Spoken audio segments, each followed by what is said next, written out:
Gate, whatever you want to call it, Ball of Palooza, Ball Ghazi, whatever. Back with you now, Bram Weinstein, Dante Stallworth, Michael McCann, and Pete Najarin. Okay, so before the break, yeah, threw you two footballs. You did. Which one is underinflated? No doubt in my mind it's this one.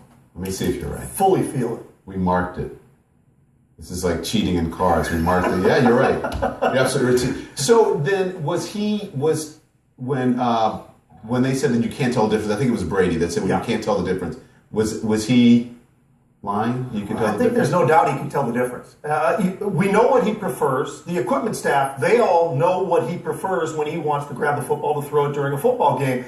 He works with these guys. He's got a great relationship with all the guys in the equipment staff. That's what I explain that. What's that relationship like? Well, what people don't know, Dante knows. I mean, when you're in the locker room, and quarterbacks are always hanging around the locker room. Even when they don't have to be there, they're there. And when there's meetings, there's a break between meetings. What do? They hang around in the equipment staff. They hang around playing games, playing cards, talking, and having a great time. While they're doing that, they're talking about everything football related. The equipment staff knows everything Tom wants: his uniform.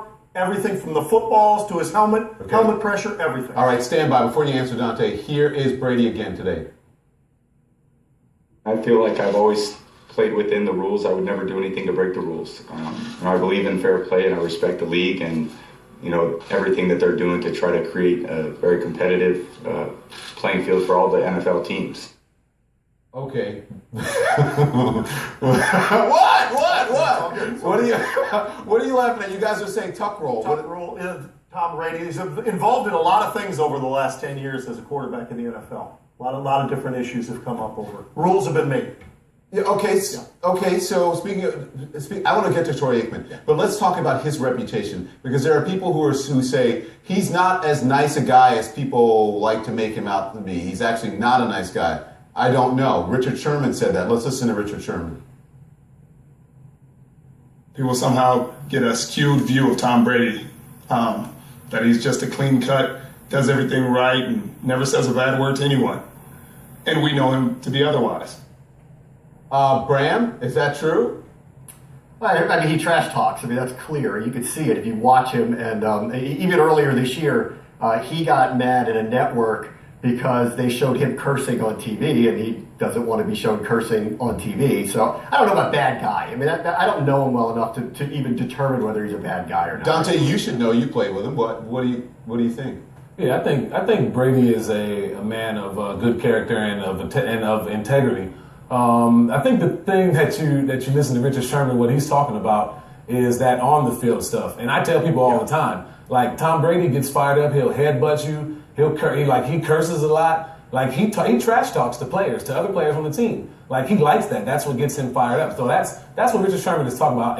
I strongly doubt he's talking about off of the field. Off of the field, anyone that's bumped into Brady, they'll tell you he's one of the nicest guys. He's a really good guy. But on the field, he's a mean guy on the field. I want to say, though, what's wrong with that?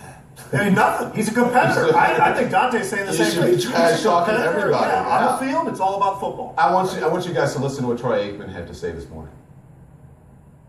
It's obvious that Tom Brady had something to do with this, or the balls have been deflated. That doesn't happen unless the quarterback wants that to happen. I can assure you of that. Okay, a quick reaction from everyone. Did he know? Michael McCann?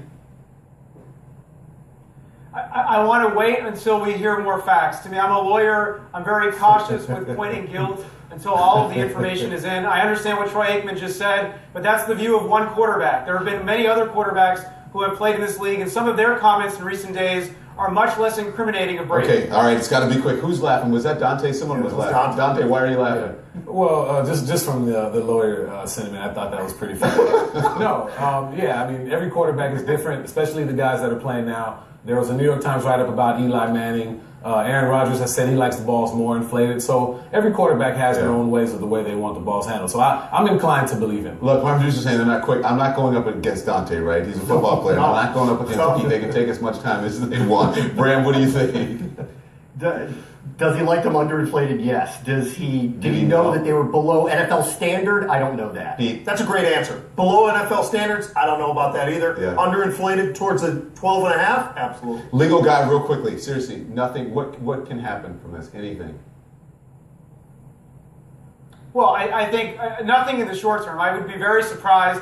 Some have said the Patriots should be banned from the Super Bowl. The league constitution doesn't allow for that, and I would be very surprised if Bill Belichick is suspended before the Super Bowl. That would be pretty disruptive. I imagine there would be many sponsors of the NFL who wouldn't like that. But I think going forward, if fault is found, the Patriots could clearly lose draft picks. They could be fined. But I would be very surprised if we see the NFL take any action until after the Super Bowl. Thank you, Michael. I've gotten myself in enough trouble with producers and the people in the back row here. The people who handle the balls and everything here. Thank you very much, everyone. When we come right back, New Jersey police shoot a man during a traffic stop.